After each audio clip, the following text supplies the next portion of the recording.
Hello, welcome back to Brandon Sushi LiveENODING. In this episode, we're gonna play around with the new nodes in SphereChalk.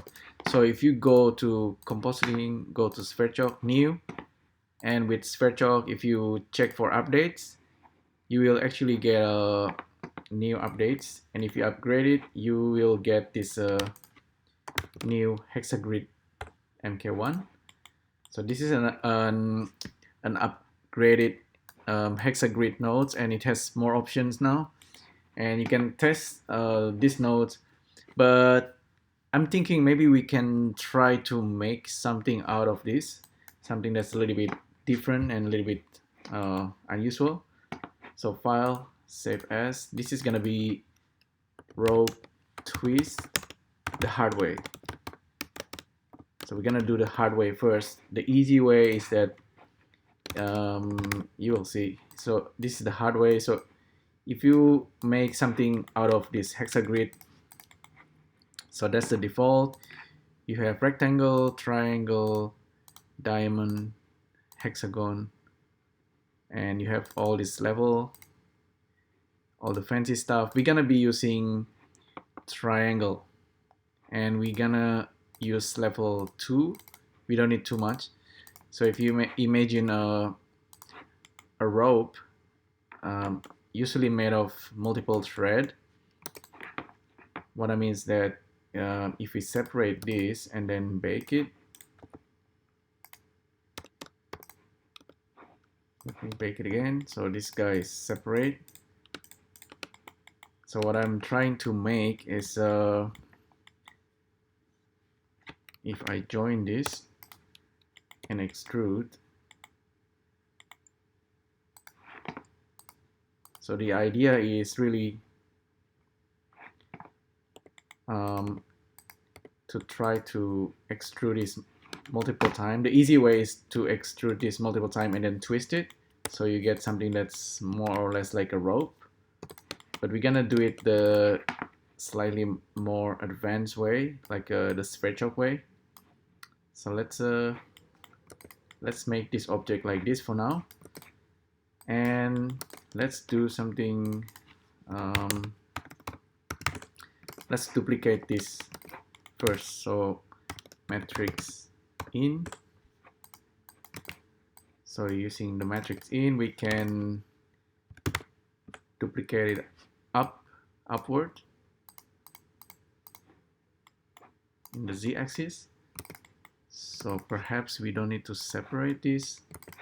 So now let's make it 10 times, and let's twist this guy. So by default, the rotation for the twist is 0, 0, 1, which is the Z. So that's correct. We can twist it. And use range float. This is gonna be the angle of twist, and we're gonna supply 10. So let's say this is like a 360. From 0 to 360, we have a count of 10. So it's matching this guy right here. Number of vertices 10. So we can use integer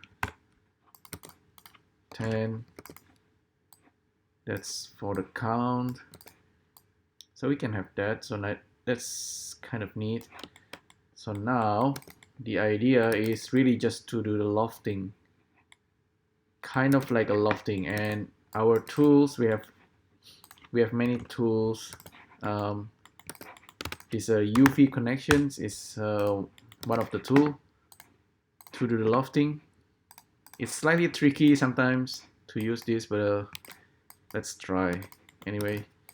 So first of all, from this hexagrid, that's now just this hexagon, we want to apply, do the matrix apply, and this is going to be the matrices. This is the hexagrid going in, and this is going to be the output. So let me think, do we need to join it? Maybe we don't, maybe we need. So if we join it, it looks like this. If we didn't join it, it's gonna be separate, like so. so let's try plug this anyway. So if you plug something like this into UV connection, what you're gonna get is something unusual like this. Looks like it's almost there, but not quite, because if you bake it, you get you get a twist, but then you have this really weird connection of everything. So since we know that we have 3 different hexagon and we need to separate it, so this is where sphere chop magic kind of happens. It's slightly tricky, but let's slice. Let's do a list slice. This will get pretty clear really soon. So let's say we have vertices goes in here and we have the slice in there. So we want to do a slicing of level 1. How do I know? It's sometimes it's just a matter of testing it out. So are we slicing the face, or? But anyhow, it's hard to explain, but it kind of makes sense, right? I'm slicing it from 0 to 6. When I go too far, it's kind of connect to the next one. In this case, we really want to have start, stop 0 to 6, and we want to cycle the U.